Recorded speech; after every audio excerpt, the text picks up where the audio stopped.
नमस्कार मित्रों, आज के इस वीडियो में हम वीर योद्धा अभिमन्यु की मृत्यु के 4 कारणों के बारे में जानेंगे कि उनकी मृत्यु क्यों हुई। तो फिर दोस्तों, यह जानने के लिए आप हमारे इस वीडियो के साथ में बने रहिए अंत तक। और साथ ही मित्रों, अगर आप हमारे कर्मयोगी चैनल पर नए हैं तो कृपया हमारे इस चैनल को सब्सक्राइब करना बिल्कुल ही ना भूलें। तो चलिए दोस्तों, बिना टाइम वेस्ट किए करते हैं वीडियो को स्टार्ट।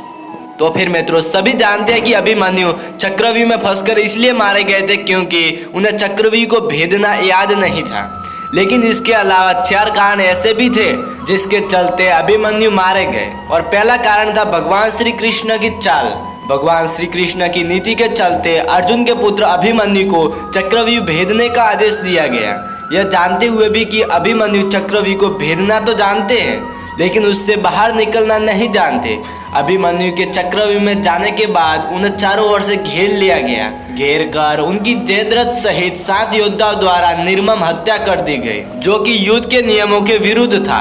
कहते हैं कि श्री कृष्ण यही चाहते थे, जब नियम एक बार एक पक्ष तोड़ देता है तो दूसरे पक्ष को भी नियम तोड़ने का मौका मिल जाता है। वैसे मित्रों, एक कहानी के अनुसार अभिमन्यु की मृत्यु का कारण यह भी बताया गया है कि अभिमन्यु पूर्व जन्म में भगवान चंद्र के पुत्र थे और भगवान चंद्र के आदेश अनुसार इस युद्ध में सबसे पहले अभिमन्यु की मृत्यु होनी थी।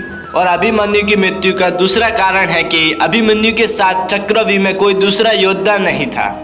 अर्थात कि प्रारंभ में यही सोचा गया था कि अभिमन्यु व्यूह को तोड़ेगा और उसके साथ अन्य योद्धा भी उसके पीछे चक्रव्यूह में अंदर घुस जाएंगे। लेकिन जैसे ही अभिमन्यु घुसा और व्यूह फिर से बदला और पहली कतार पहले से ज्यादा मजबूत हो गई, तो पीछे के योद्धा भीम, सात्यकी, नकुल, सहदेव कोई भी अंदर घुस नहीं पाया। युद्ध में शामिल योद्धाओं में अभिमन्यु के स्तर के धनुर्धर 4 ही थे। यानी थोड़े ही समय में अभिमन्यु चक्रव्यूह के और अंदर तो घुसता चला गया, लेकिन अकेला, नितांत अकेला, उसके पीछे कोई नहीं आया। और अभिमन्यु की मृत्यु का तीसरा कारण था लड़ते लड़ते थक जाना। जैसे जैसे अभिमन्यु चक्रव्यूह के मध्य में पहुंचते गए, वैसे वैसे वहां खड़े योद्धाओं का घनत्व और बल और भी बढ़ता गया, क्योंकि वे सभी योद्धा युद्ध नहीं कर रहे थे, बस खड़े थे। जबकि अभिमन्यु युद्ध करता हुआ युद्ध के सेंटर में पहुंचता है, अर्थात कि वह चक्रव्यूह के मध्य स्थल में पहुंचता है। वे जहां युद्ध और व्यूह रचना तोड़ने के कारण मानसिक और शारीरिक रूप से थक चुके थे, वही कौरव पक्ष के योद्धा तरोताजा थे। ऐसे में अभिमन्यु के पास चक्रव्यूह से निकलने का ज्ञान होता तो वे बच जाते, या उनके पीछे अन्य योद्धा भी उनका साथ देने के लिए आते तो भी वे बच जाते। लेकिन थकान के कारण वे अधिक जोश और होश में नहीं लड़ पाए। और अभिमन्यु की मृत्यु का चौथा कारण था युद्ध नियमों के विरुद्ध हत्या की गई।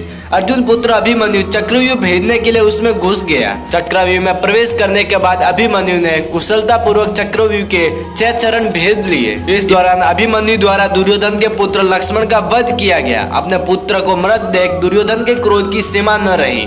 तब कौरवों ने युद्ध के सारे नियम त्याग दिए, अर्थात कि सारे नियमों को तोड़ दिया। और 6 चरण पार करने के बाद अभिमन्यु जैसे ही 7वें और आखिरी चरण पर पहुंचे तो उसे दुर्योधन, जयद्रथ आदि 7 महारथियों ने घेर लिया। अभिमन्यु फिर भी साहस पूर्वक उनसे लड़ते रहे। 7 ने मिलकर अभिमन्यु के रथ के घोड़ों को मार दिया। फिर भी अपनी रक्षा करने के लिए अभिमन्यु ने अपने रथ के पहिए को अपने ऊपर रक्षा कवच बनाते हुए रख लिया और दाएं हाथ में तलवारबाजी करता रहा।